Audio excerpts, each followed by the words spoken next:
আসসালামু আলাইকুম গাইস। তো অনেক দিন পরে একটা জিনিস খাইতেছি,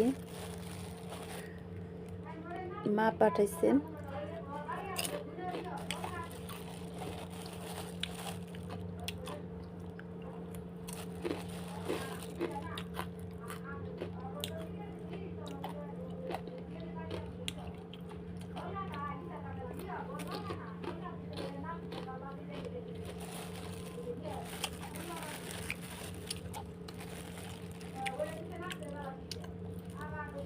এগুলোর নাম কি কে কে বলতে পারবেন? আমি আবার বিকালবেলা মেশিনে বসছিলাম সেলাই করার জন্য। তো একজন আসলো গেস্ট, ওনার সাথে কথা বলতে বলতে আমার টাইম গেছে গা।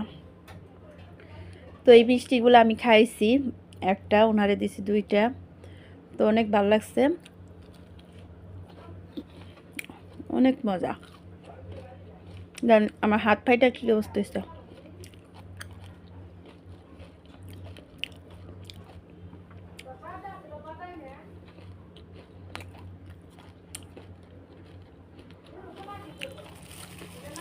আমার এমন একটা অভ্যাস হয়েছে, বাজে অভ্যাস। রাত্রেবেলা দুপুরে ভাতটা একটু দেরিতে খাইলে রাত্রেবেলা আমার আর কিছু খাইতে মন চায় না।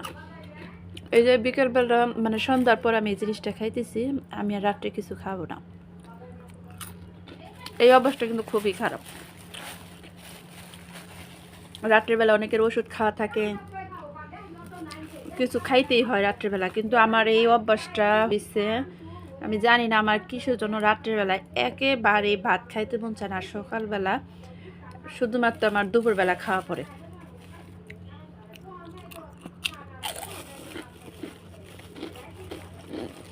আর এখন একটা না রাত্রে আমার চা খাই অভ্যাস হয়ে গেল। ওই সকালে তো চা খাই, এখন আবার রাত্রিবেলা চা খাওয়ার অভ্যাস হয়ে গেছে। এমন আর রাত্রিবেলা চা না খাইলে ভালো লাগে না, চা খাইলে আর ঘুম ধরে না।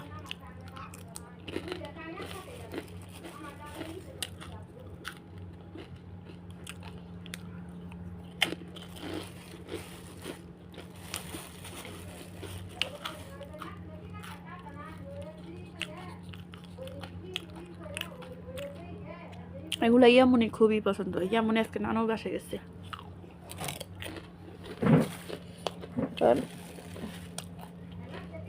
মা এগুলা পাঠাইছে, আর হাতে ভাজা মুড়ি, মোটা মোটা মুড়ি, বড়ি,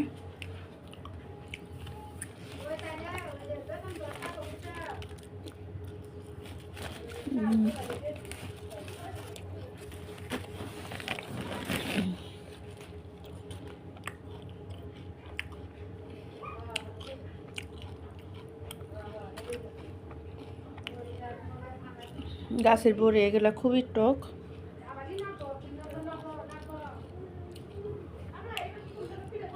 তো আগে আমাদের বাসায় 3-4 পদের বড়ই গাছ ছিল, এখন 2 পদের আছে, লম্বা বড়ই আর এই বড়ই। তো বড়ই গাছ নষ্ট হয়ে গেছে, আম ছিল, আম নষ্ট হয়ে গেছে, কারণ আবহাওয়া ভালো না, বৃষ্টি হয় না ঠিক মতন। তো ওই যে আম ধরে না, আম পোকা বের হয়। তো আমার বাবার বাড়িতে গেলে আমি আম বড়ই এগুলা কিছুই পাইরা খাই না। আমার মা অনেক রাগারাগি করে যে মানুষ একটু খায়, হাতে দিল আমি খাই না। আমার এখন ফল ফুটে খাইতেই মন চায় না, বড়ই আম। একমাত্র যে পাকা আম আছে না, আঁশ কম মিষ্টি, ওগুলো আমি একটু খাই, মানে সিল্কা সহ চুইসা চুইসা খাই।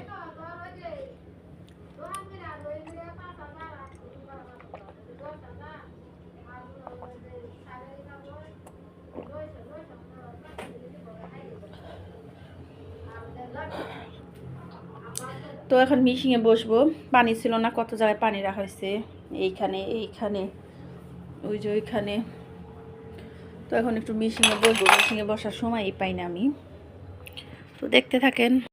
তো বন্ধুরা, আমার মাথা মাঝে মাঝে এত খারাপ হয় আমি নিজেও জানি না কখন কি করে ফেলি। এই তো আমি জামা কাটতে রাখছিলাম রাত্রের বেলা, জামা কাটতে কাটতে আমি কি করলাম, এদের ঝুমুর গাছের ঝুমুর একজন দিয়েছে, উনি আবার রাগ করে ফিরে দিচ্ছে। তো রাত্রের বেলা আমি জামা কাটতেছিলাম, তো জামার যেটা মেন পয়েন্ট আমার, আমি তো সোজা করে কাটতেছিলাম গলার ডিজাইন সহ, তো মেন পয়েন্টে যে দাগটা আমার, আমি সেই দাগ থেকে কাটছি। দেখছেন, মাথা খারাপ মহিলা আমি, দেখছেন? এখন আমি কি করব?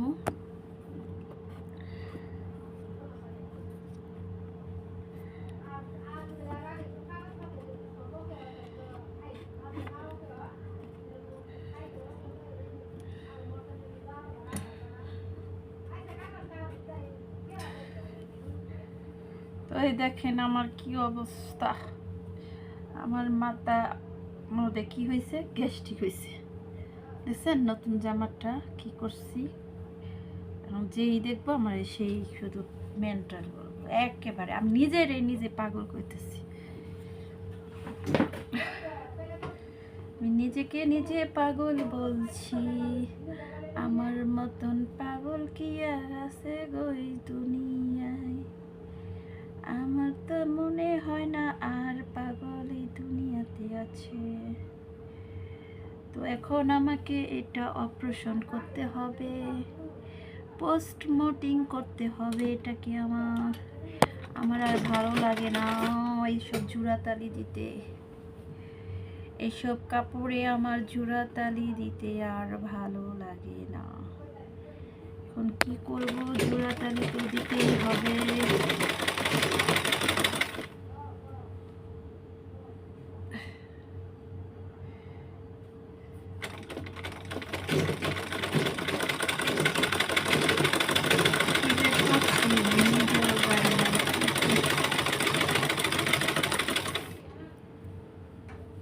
কি কাজটা যে আমি করেছি আমি নিজেও জানি না।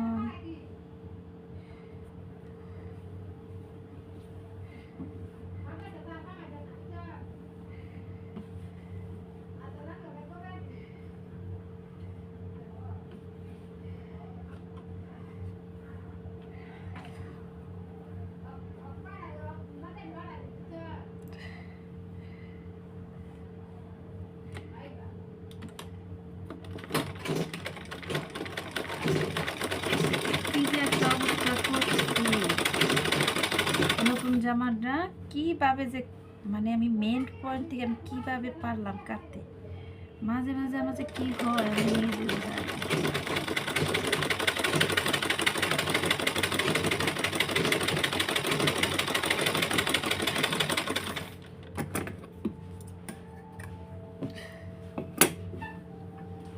হাই গাইস, ওই যে আমার সুপুত্র আসতেছে, এত নানু তার লেগে ই পারাইছে, হ্যাঁ হাতে ভাজা মুড়ি আর বড়ই আর ওই যে মিষ্টি গোল্লা আর ওই যে কি জানি কয় ভাজা বুঝি। তুই কই আসিলি, গিরু পর্যন্ত হাত ধুইলে সুন্দর করে ধুইয়া, সে পানির কারণে কাউসার গুসুলি করে না। এ কাউসার, 2 হাত ধুইলে ধুইয়া আসো বাবু সোনা।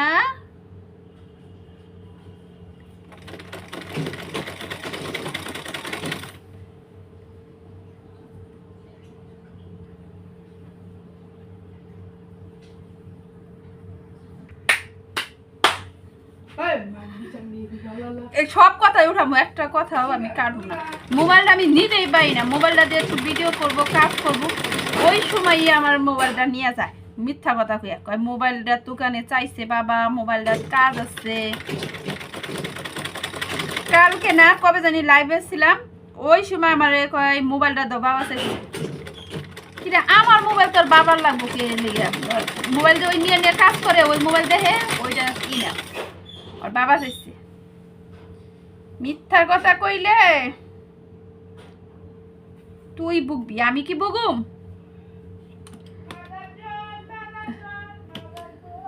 পচা পোলাপান, মানুষের পোলাপান কত ভালো কত ভদ্র, আর আমার কাউসারে মুখ দিয়া কত পচা কথা বলিতে পারে। আমার বর্তমানে হাতের মধ্যে এত সমস্যা দেখা দিচ্ছে, আমি বুঝতে পারতেছি না আমার হাতের মধ্যে কি হয়েছে। আমার হাতটা ছোটবেলায় ভেঙে গেছিল। আমার হাতটা, আমার এই হাতটার এখানে অনেক ব্যথা। হাত এরকম করতে পারি না, কোনো কিছুই করতে পারি না, প্রচুর ব্যথা। দেন তেল ছিটতেছে। এখন আমার এই হাতটা নিয়ে আমি খুবই অশান্তিতে ভুগতেছি। আগে তো এই বাংলা হাতে আমি যে কাজ করছি শ্বশুরবাড়িতে আইসা, আমার কমপক্ষে 12 বছরের মতন আমার কোনো কাজের মানুষ লাগে নাই, একটা না। এখন আমার বর্তমানে একটা না কাজের মহিলা লাগেই, ঘর মোছার জন্য আর কাপড় ধোয়ার জন্য তো ওয়াশিং মেশিন আছে। তাছাড়া আল্লাহর রহমতে আমার কাজের মহিলা আমার লাগে নাই, আমি কাজ নিজেরটা নিজেই করতাম। আর কাজের মহিলা দিয়ে যখন একটু কাজ করেছি তখন আমার কাপড়, আমার পরনের কাপড় আমি কোনো সময় ধোয়াই নাই। কারণ যেহেতু এরা কাজ করে, আমাদের হাত আছে, সবই আছে, কাজ করতে পারি, তাহলে একটু নিজের হাতে করলে কি হবো। এই কারণে আমি মানে আমার নিজের পরনের কাপড় চোপড়, হয়তো আমি আর গোসলের সময় বাচ্চাদের কয়েকটা কাপড় চোপড় আমার নিজেরগুলো আমি নিজেই ধুইছি, কিন্তু আমি কাজের মহিলারে দিয়ে সহজে ধুয়াই নেই। আর এখন তো ওয়াশিং মেশিন আছে, ওয়াশিং মেশিন থাকা অবস্থায়ও আমি অনেক কিছু ধুই, কারণ ওয়াশিং মেশিনে কাপড় বেশি একটা পরিষ্কার হয় না। এই হয়েছে একটা সমস্যা। সুখ মানুষের কপালে সয় না বেশি দিন, তাই দেখলাম সুখ মানুষের কপালে সয় না। তো আপনাদের সবার কাছে আমি একজনের জন্য দোয়া চাইতেছি। আমার খালাতো বোনটা ক্যান্সার রোগে আক্রান্ত, তো ওর শরীরটা খুবই অসুস্থ। সবাই ওর জন্য দোয়া করবেন। ওই সবার কাছে দোয়া চাইছে, ও সবার যেন ওরে দোয়া করে আর আল্লাহ তাআলা যেন ওর গুনাহগুলা মাফ করে। যতদিন আল্লাহ তাআলা ওরে বাঁচিয়ে রাখবে ততদিন যেন ওরে ঈমানের সাথে মৃত্যুবরণ দেয়, ঘরে যেন পড়ায় না, ওই যেন মানে হাত পা ভালো থাকতে জানি মরতে পারে। আমি এটা মনে করি প্রত্যেক মানুষেরই এই দোয়াটা করা উচিত, যেন ঈমানের সাথে মৃত্যু দেয় আল্লাহ তাআলা। আর কখনো যেন আল্লাহ তাআলা ঘরে না ঘরে ফেললে, আজকে একজনের কাছে ভালো আছি, ঘরে পড়ে থাকলে আর একজনের কাছে নিজের স্বামী সন্তান কি কেউই দেখতে পারে না। এর জন্য হাত পা থাকতেই আল্লাহর কাছে চলে যাওয়া ভালো। তো আল্লাহ তাআলা কার ভাগ্যে কী রাখছে জানি না। আল্লাহ যেন সবাইকে নেক হায়াত দান করুক, আল্লাহ যেন সবাইকে জ্ঞান বুদ্ধি দেয়, নামাজি বানায়। আর আমরা দুনিয়াতে যা অন্যায় কাজ করতেছি ওই সমস্ত কাজ ছেড়ে দিয়ে আমরা যেন ইসলামের পথে আসি। আল্লাহ তাআলার কাছে একটা দোয়া করব, আমার ছেলেটা এরকম পাগলামি করে, দুষ্টামি করে, আল্লাহ তাআলা যেন ওরে জ্ঞান বুদ্ধি দেয় সঠিকটা বোঝার জন্য। তো আমার ছেলে মেয়েদের সাথে সাথে আল্লাহ যেন সবার বাচ্চাদেরও এরকম জ্ঞান বুদ্ধি দেয়, সবার বাচ্চাদের যেন ভালো রাখে। তো আল্লাহ তাআলা সবসময় আমি দেখছি কোনো সময় আল্লাহ কাউকে নিরাশ করে না। আমি এই কথাটা ভিডিওর মধ্যে অনেকবার বলছি, কারণ আমি নিজে অনেক প্রমাণ পাইছি। আসলে আল্লাহ দেয়, কিন্তু দেওয়ার পরে আমরা অকৃতজ্ঞর মতন ওই জিনিসটাই করি। আমি যখন আল্লাহ তাআলা আমারে দিছে, আমি যখন আল্লাহর ইবাদত করছি, চাইছি, কাঁদছি, দিছে, দেওয়ার পরে পাওয়ার পরে আমি একটা অন্যরকম হয়ে গেছি। মানে তারপরে আমি একটু সমস্ত কিছু হারানোর মানে আমি বুঝতেছি যে আমি অনেক কিছু হারিয়ে ফেলতেছি, আমি বুঝতেছি যে আমার কোন জিনিসটা ভুলের কারণে আমার এই কাজটা হয়েছে। এর জন্য সবসময় আল্লাহ তাআলার ইবাদত করতে হবে, সত্যের পথে থাকতে হবে, আমাদের সমস্ত মানুষেরই উচিত। তো বেশি কথা বলে ফেললাম, মেশিনে সেলাই করা বাদ রেখে। আমি বেশিরভাগ ভিডিওতে কথা এলোমেলোভাবে বলি, গুছিয়ে বলি না, আমি যেরকম সেরকমভাবে কথা বলি। আর আস্তে আস্তে আমি চেষ্টা করতেছি মানে ভিডিওটা কন্টিনিউ ভালোভাবে করার জন্য, কিন্তু পারি না। এই যে একভাবে করলে ওই যে কাউসার একদিকে না একটা পচা কথা বললো কিংবা একটা অন্যরকমই করলো, ওইটা তার ভিডিওর মধ্যে দেওয়া যায় না। তো আমার ঘরের মানুষ আছে, ওরা চিল্লাচিল্লি করলো, আর আমি সবসময় চিল্লিয়ে কথা বলি, কারণ বাচ্চারা প্রচুর দুষ্টামি করে, ওদের সাথে মানে ভালোভাবে বুঝে শুনে কথা বলে ওরা আরও বেশিভাবে উত্তেজনা করে। আসলে বাচ্চাদের ছোট থাকতে যেরকমভাবে আর কি শিখাবো ওরকমভাবেই শিখবে। তো আমাদের বাবা মার ভুল ছিল, বাচ্চাদের আমি ভালোভাবে সঠিকভাবে মানুষ করতে পারি না, এটা আমাদের ব্যর্থতা, আমাদের ভুলের কারণে আমাদের বাচ্চারা এরকম হয়েছে। তবে আপনাদের সবার দোয়ায় তো ছেলেটা যেহেতু পারি নাই, মেয়েটাকে পারছি, কোরআনের হাফিজ বা হাফিজা বানাইছি। তো সবই আল্লাহর ইচ্ছা। তো আল্লাহ তাআলা যারে রাখে সবভাবেই রাখে। তো ইয়ামুনিরে পেটে নিয়ে আমি অনেক কষ্ট করছি, অনেক জায়গায় গেছি, খাইতে পাই নাই। কিন্তু অনেকে বলে যাকি মানে জার্নি করলে কিংবা জঙ্গলে গেলে এইখানে সেইখানে গেলে রাত বিরাতেই করলে বাচ্চা পড়ে যায়। কিন্তু আমার মেয়ের বেলা আমি অনেক কোনো কিছুই বাঁচি নেই, তারপর আমার মেয়ে আল্লাহর রহমতে টিকছে। আল্লাহ তাআলা কোরআনের হাফিজা বানাবে এর জন্য রাখছে। আর ছেলের বেলা অনেক সাবধানে থাকছি, কিন্তু তারপরও ছেলের অনেক সমস্যা হয়েছে। তো আজকের মতন ভিডিওটা এই পর্যন্তই থাক। আমি আমার জোড়াতালি সেলাইটা কমপ্লিট করার পরে আপনাদের দেখাবো যে আমার এই জোড়াতালির ড্রেসটা আমি কীরকমভাবে বানাইতে পারলাম। তো আল্লাহ হাফেজ। তো গাইস, এই যে আমার মাথা খারাপ ডিজাইন, এই ডিজাইনটা নাকি ভালো লাগে না, পোলা পান্না ডিজাইন লাগে। তো আপনাদের কাছে কেমন লাগে পোলা পান্নার ডিজাইন? তো এই ডিজাইনটা আমি খুইলা ফেলাইতেছি রাগ করে। একজনে বলে পোলা পান্নার ডিজাইন, তো এই যে হাতের মধ্যে দিছি এরকমভাবেই দিব নিচ দিয়া। তো এদিক দিয়ে কিন্তু আমার জোড়া পড়ছে, আমি ভুলে কেটে ফেলাইছিলাম। মাথা খারাপ বললাম না, মাথা খারাপ। আমি কিন্তু বিছানায় বসে আরামে ভিডিও করতেছি। তো এই তো আমার অনলাইন থেকে আনা সেই ড্রেস, গৃহবধূ থেকে আমি মোবাইলে ভিডিও দেখি, সেই ড্রেস এখন আমার হাতে। ও মাই গড, সেই ড্রেস বানিয়ে আমি এখন ভিডিও করছি। ও মাই গড, মোবাইলে দেখা ড্রেস এখন আমার হাতে, আমি নিজ হাতে এখন এই ড্রেস বানাইতেছি।